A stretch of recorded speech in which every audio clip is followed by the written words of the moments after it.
اباسین صاحب وایي چې دا جهل مې په خټه کې اخکلی دی ملګرو د تندې نه کمرم خو د باران په لورې نظم په بم بلاسټینګ باندې به لږه خبره وکړو چې د 2005 نه 2018 پورې په موږ څومره بم بلاسټینګ شوي دي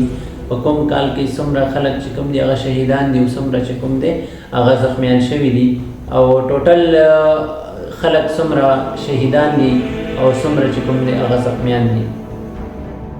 2005 کې په موږ باندې اولنې بلاسټینګ شوی او په سوات کې چې پکې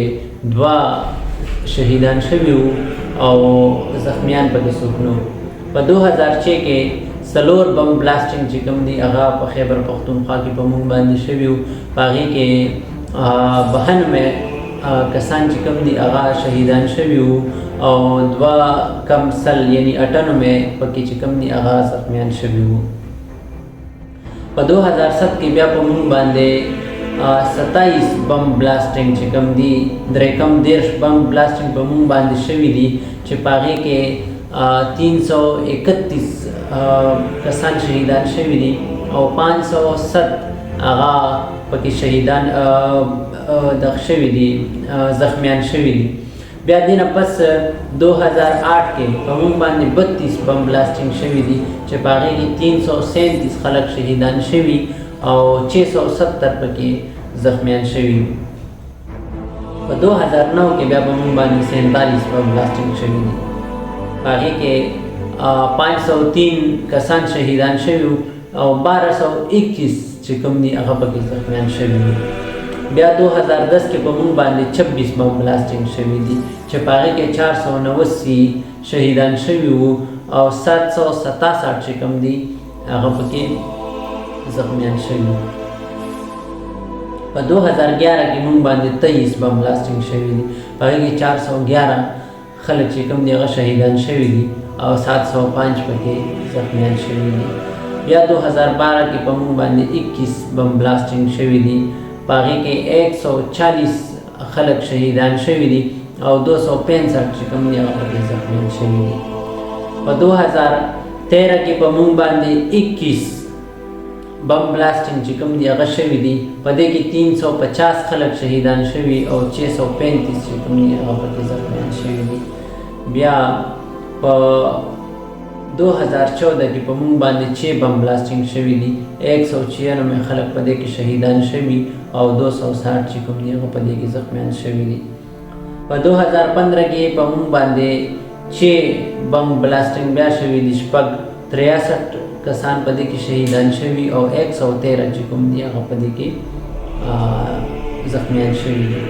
بیا په 2016 کې په موږ باندې 3 بم بلاسټینګ چې کوم دي هغه شوي دي په دې کې 21 کسان شهیدان شوي او 53 چې کوم دي هغه پکې زخمیان شوي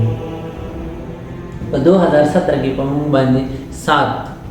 بم بلاسټینګ شوي په دې کې 34 کسان چې کوم دي هغه وفات شوي شهیدان شوي او 80 کسان چې کوم دي هغه پکې زخمیان شوي نو په دې 13 کالو کې په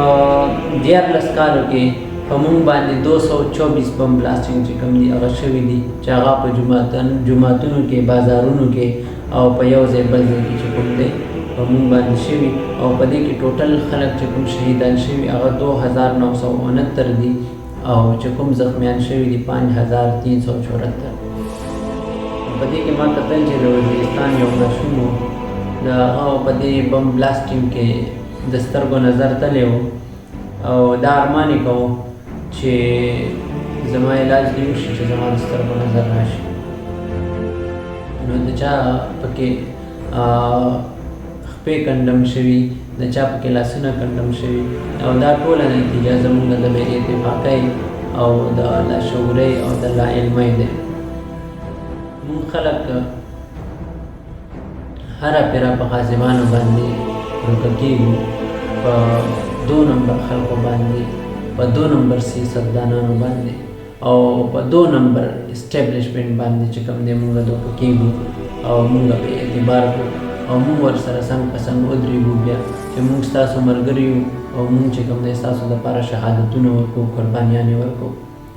نو کومه ورځ چې پښتون قام متحد شو او دوی ورله دا وویل چې مونږ ستاسو دپاره دا قربانیانې نورې نشو ورکولی او مونږ ستاسو سره هیڅ قسم چې کوم دی شهادتونه ستاسو لپاره نه ورکړو نو په هغه ورځې کیدای شي چې په دې خړ کې پکې کې په خړې پښتونخوا کې امن راشي او هر یو پښتون چې کوم دی په امن ویده شي او د سکون خوب وکړي. نو وخت خدا دی چې مونږ سره یو ځای شو او سره متحد شو. دا نه چې یو سړي پسې مونږ لاړ شو هغه دې غږ وکړي چې وروره راشئ او بیا د هېڅ نه وي رزلټ د زیرو راوځي. نو مونږ له پکار دی چې کله هم څوک هم په دې پښتونخوا کې غږ وکړي چې وروره راوځئ په اصلي معنو کې متحد شئ چې څه در سره وي روباسئ چې د امن دپاره قربانیانې ورکړو. نو بیا پکار دی چې مونږ ټول یو ځای راوځو او د دې امن دپاره غږ پورته کړو او که په رضا نه وي چې په زور یې واخلو خو چې وایو.